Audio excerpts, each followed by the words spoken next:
El sistema tributario ecuatoriano, como muchos de la región, no ha sido una herramienta trascendental de la política fiscal durante el siglo XX. La falta de decisión política, la poca cultura de la población en la materia y las fuertes presiones en los grupos económicos fueron determinantes para que en Ecuador perduren administraciones tributarias. La deficiente evolución de los impuestos en el país ha contribuido a la grave asimetría en la distribución de las riquezas ya existentes, generando una mala asignación de los recursos y por ende reduciendo la capacidad del Estado de generar un ambiente propicio para el desarrollo económico. A continuación se verá la historia que ha tenido el Ecuador en este mundo del sistema tributario, partiendo desde la década de 1950 hasta los 90. Década de los 50. La década de los años 1950 comenzó el 1 de enero de 1950 y terminó el 31 de diciembre de 1959. Durante esta década, las dos superpotencias vencedoras de la Segunda Guerra Mundial, Estados Unidos y la Unión Soviética, rompieron su alianza durante la guerra y se enemistaron, convirtiéndose en líderes de dos bloques: el bloque occidental, liderado por Estados Unidos, y el bloque del este, liderado por la Unión Soviética, y el mundo vio formarse lo que se conoció como Guerra Fría. Década de los 60. En la década de los 60, en medio de la crisis del banano, el Ecuador experimentó una nueva fase de inestabilidad política.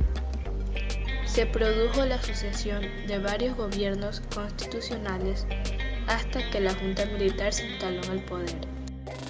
Su mandato duró hasta 1966 y uno de sus principales propósitos fue la modernización del sistema capitalista imperante, motivo por el cual se fortaleció la necesidad de impulsar la reforma agraria para introducir innovaciones tecnológicas y aumentar la productividad. La década de los 70. Tras el descubrimiento del yacimiento petrolífero del lago Agrio en el Amazonas ecuatoriano y el inicio de las exportaciones de crudo en agosto de 1972, el aparato productivo nacional se desarrolló en gran velocidad. Este permitió generar ahorro interno, reservas internacionales e inversión, así como grandes niveles de crecimientos económicos, cambios de estructuras en el sistema económico y social. Se sumaron diversos factores asociados al mercado internacional, como el incremento en los precios del barril de petróleo. Hechos importantes fueron como la Corporación Estatal Petrolera Ecuatoriana, la CEPE, y el otro sería que Ecuador ingresó a la Organización de Países Exportadores de Petróleo, la OPEP. En 1970, el impuesto a las rentas fue reemplazado por lo mencionado de impuesto a la producción y ventas, el cual diferenciaba su tarifa a la transacción de bienes y prestación de servicios, del impuesto del consumo de cigarrillos, licores, aguas minerales y gaseosas, lo que hoy en día se conoce como el impuesto a los consumos especiales. Década de los 80. Ámbito económico. El Ecuador se vio obligado a seguir las medidas del FMI y del Banco Mundial, donde se llevaron a cabo ajustes macroeconómicos que priorizaban la estabilidad fiscal, dando mayor peso al pago de la deuda externa a costa de menor gasto social. Uno de los problemas de la década fue la inflación, fruto de la decaciente política monetaria. La volátil inflación ocasionó la pérdida del poder adquisitivo de la población a través de la reducción sustancial del salario real. En el ámbito tributario, encontramos que las causas del fracaso del sector público fue la falta de priorización presupuestaria, el excesivo gasto corriente y el bajo nivel gasto en inversión social e infraestructura.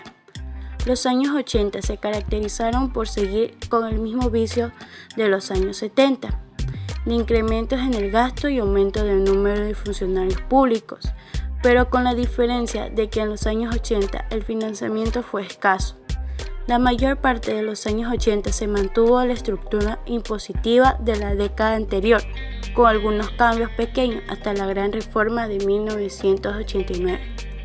La reforma de 1989 fue aprobada en diciembre y buscó la simplificación del sistema tributario mediante la consolidación del sistema a través de 3 grandes impuestos: renta, IVA e ICE, disminuir las tasas del impuesto a la renta personal y eliminar exenciones y deducciones.